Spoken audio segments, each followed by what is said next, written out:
What's up, everybody? Thanks as always for supporting the show. It would mean a lot to me if you would take a second to scroll down and hit that subscribe button to the Hoops Tonight YouTube channel, and then follow me on social media on TikTok, Instagram, and Twitter so you guys don't miss any of our content over the course of this season. All right, let's talk some basketball.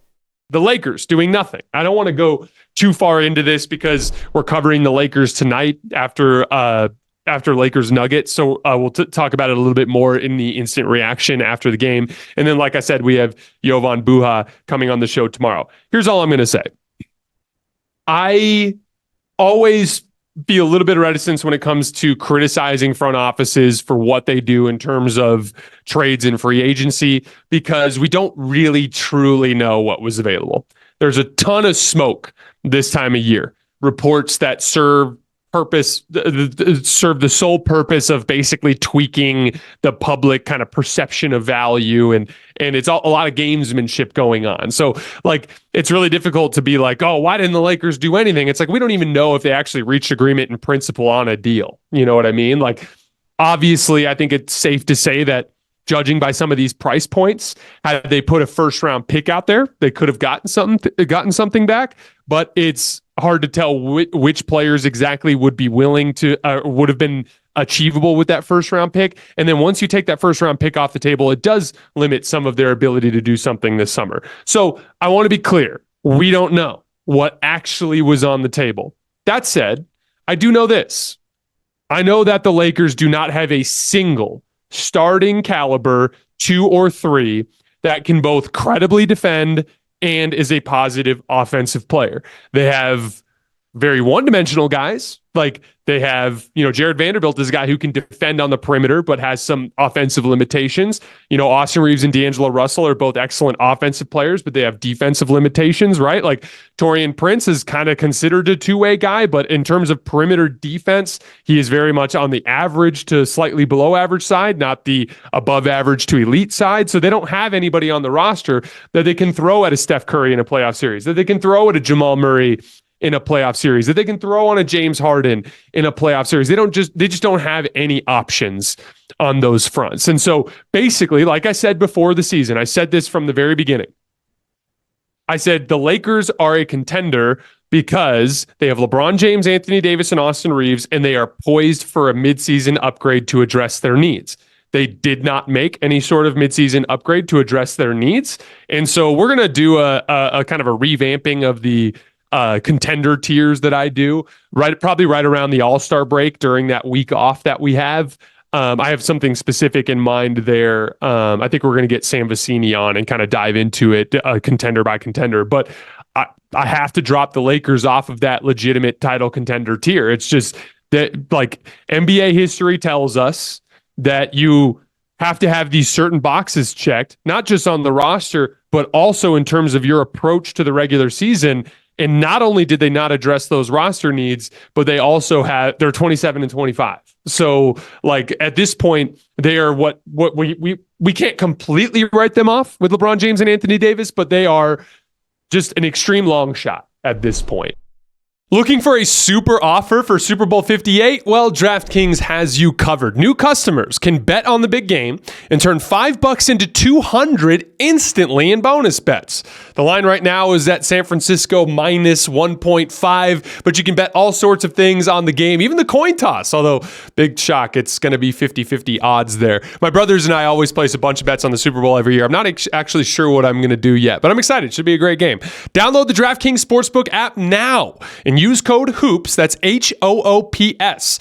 New customers can bet $5 to get $200 instantly in bonus bets. Only on DraftKings Sportsbook, an official sports betting partner of Super Bowl 58 with code HOOPS. Again, that's HOOPS. The crown is yours. The last thing I'll say about it is I think it'll be a little bit easier to kind of look back on and evaluate fairly when LeBron James retires. But here we are 5 seasons into this LeBron James, Anthony Davis thing. And I would argue 2 of the 5 seasons, they straight up just didn't have a chance to win. Kind of like closer to 3 out of 5. Pretty much everything after the Russell Westbrook trade. And so given the LeBron James, Anthony Davis foundation, which I maintain they've been top 10 players over the course of this entire stretch, at a minimum top 15 players, to have two, let's just call it top 15, to have two top 15 players on the roster and to not be able to maintain a championship contending roster around them is a damning indictment of the Los Angeles Lakers front office and ownership group, starting from the beginning, letting Brook Lopez walk, letting Julius Randle walk, letting Alex Caruso walk, the Russell Westbrook trade, just a complete and total lack of understanding or appreciation for the way that role players can impact winning, specifically athletes that can compete on both ends of the floor. It has been a pretty depressing job. And as a result, the second best player of all time, LeBron James, has spent most of the tail end of his prime fighting uphill with rosters that weren't capable of competing with the best teams in the league. And it's just sad. It is what it is. And it's not over yet. They have access to 3 first-round draft picks this summer, and they have some salary filler that they can package into a deal, and maybe they'll go get somebody. But if you look around the landscape of the league, if a real somebody becomes available, who are the Lakers outbidding? They're not outbidding the Knicks. They're not outbidding the Thunder. Like there are way more teams out there that have way more to offer in the trade market than the Lakers do. And so to me, like it's looking like once again that we're going to head into another offseason where the Lakers are going to struggle to find two-way players to put next to LeBron James and Anthony Davis. And by the time they actually figure it out, LeBron might be too old for it to matter. And so, like I said, it's just sad. And again, like we don't really truly know what was available. But in a big picture, when you zoom out, I've got 5 seasons of LeBron James and Anthony Davis. 2020, they were a top-tier contender, won the title. 2021, they were a top-tier contender. Injuries undercut them. Then they traded for Russell Westbrook, and it's been a lot of mediocrity ever since then. They're right around this 500 mark, 50 games into the season, seemingly every year now.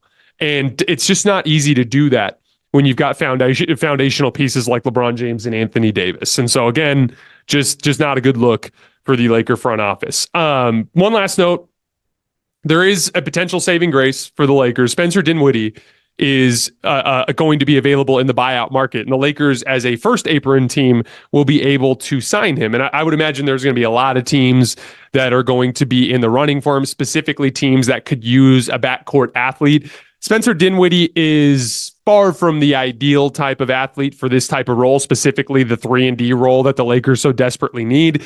He's a guy that has a lot of athletic tools, but doesn't like truly commit himself to the defensive end of the floor. On offense, it's a mixed bag. You catch him on the right night and he looks like an all-star, but like really struggles to finish around the rim. His general rim decision making is questionable. So like he's a flawed player, but for a veteran minimum prorated end of the season buyout signing, you typically can't do much better than a Spencer Dinwiddie. And so he's a guy that if the Lakers could get, I think would be significant. He's a guy that several teams out there that I think that could use some perimeter athleticism should be looking at.